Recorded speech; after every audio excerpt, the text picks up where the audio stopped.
আমি যদি এনে আন্দোলন শুরু করি না, সরকার আর ভারত না বালুর ঘাট খুললে সারবাম ইনশাল্লাহ।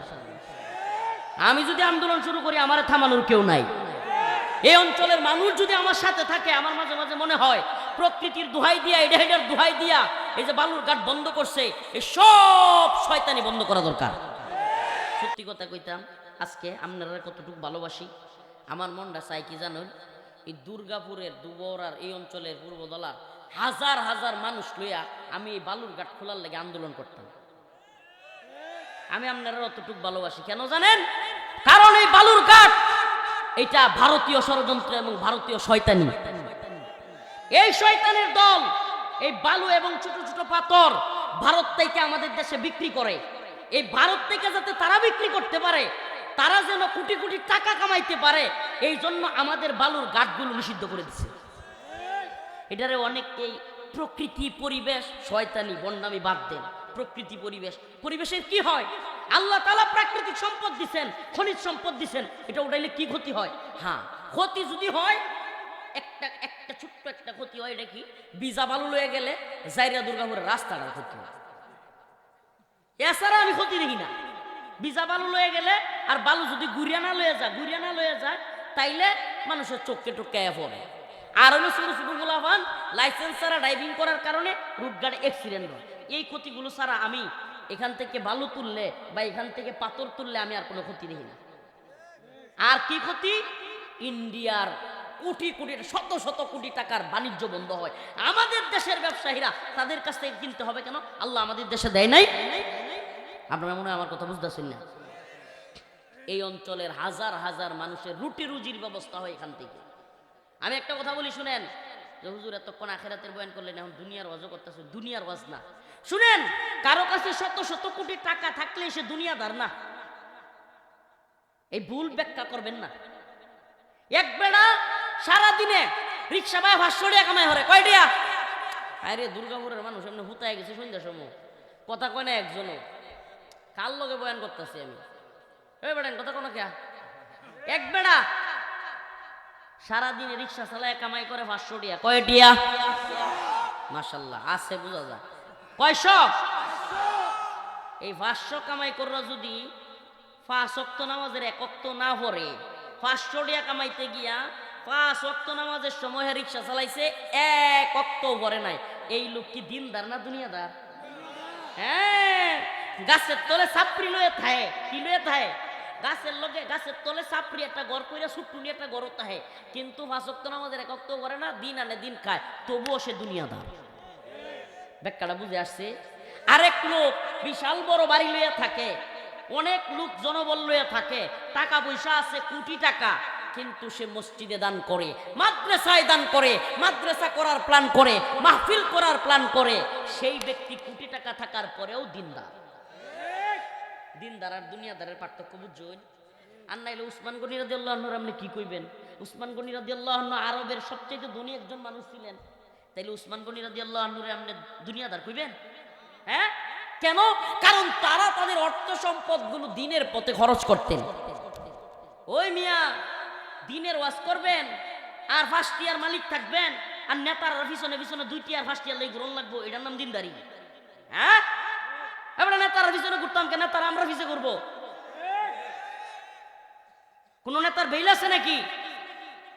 সত্যি কথা কইতাম, সুবহানাল্লাহ, আপনারা তো আমার কতটুকু চিনুন জানেন? আমি যদি এনে আন্দোলন শুরু করি না, সরকার আর ভারত না বালুর ঘাট খুললে সারবাম ইনশাল্লাহ। আমি যদি আন্দোলন শুরু করি আমার থামানোর কেউ নাই। এই অঞ্চলের মানুষ যদি আমার সাথে থাকে, আমার মাঝে মাঝে মনে হয় প্রকৃতির দোহাই দিয়া, এডার দোহাই দিয়া এই যে বালুর ঘাট বন্ধ করছে, এই সব শয়তানি বন্ধ করা দরকার। এই অঞ্চলের হাজার হাজার মানুষ এখানে গিয়া বালুর ঘাটে লরি টাইনা কিংবা বিভিন্ন ভাবে তার রিজিক তালাশ করে, এই হালাল রিজিক তালাশ করে, গাঞ্জা মদ বেচে না। এই মানুষগুলো রিজিকের ব্যবস্থা বন্ধ করছে শয়তান দল। প্রকৃতির নাম দিয়া, এটা সেটার নাম দিয়া এই মানুষগুলোর, এই অঞ্চলের বৃহৎ একটা এলাকার মানুষের ক্ষতি করছে এই দাজ্জালগুলো, এই বন্ডগুলো। আমি সিরিয়াসলি বললাম, আপনারা যদি প্ল্যানিং থাকে ইনশাআল্লাহ আমি আপনাদের জন্য রাস্তাঘাট অবরোধ করে দিব, যে এই অঞ্চলে কোনো গাড়ি ঘোড়া চলতে পারতো না, অবরোধ হরতাল দিলাম। আরে দেশের মানুষ তারা নিয়ম কানুন থাকবো, কথা বুঝেন না? আরে দেশের মানুষ আছে দেখি তো আইন কানুন, আমরা যদি চাই সবাই মিলিয়া দিতে বাধ্য না, দিতে বাধ্য। প্রিয় ভাইরা আমার, বন্ধুগণ আমার, এটা দুনিয়াবি বিষয় না। আরে আমার ঘরে যদি খাবার থাকে, আমার ঘরে যদি খোরাকি থাকে, আমার সন্তানরা যদি দুইলা খাইতে পারে, তাইলে আমার ইবাদতে মজা, দান করতে মজা, সবকিছুতে ভালো লাগবে না? এটা দুনিয়াদারি না রে ভাই, এটাও দিনদারির অংশ। আমাদেরকে ভুল বোঝানো হচ্ছে, দিনদারি আমাদেরকে ভুল বোঝানো হচ্ছে। দিনদারির ক্ষেত্রে একটা জিনিস চিন্তা করতে হবে, আমার দুনিয়াবি কাজ যেন আমার নামাজের বাধা না হয়। আমার দুনিয়াবি কাজ যেন কি না হয়, আমাদের নামাজের বাধা না হয়। নামাজের সময় যদি বালু তুলোই, লাভটা কি? নামাজের সময় যদি গাড়ি চালাইন, লাভটা কি?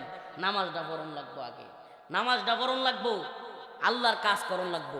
আল্লাহর কাজ কইরা যদি আপনি দুনিয়ার কাজ করেন, আর এই দুনিয়ার টেহাতেক্কা যদি আপনি দান সদ্গা করেন, আপনিও দিনদার।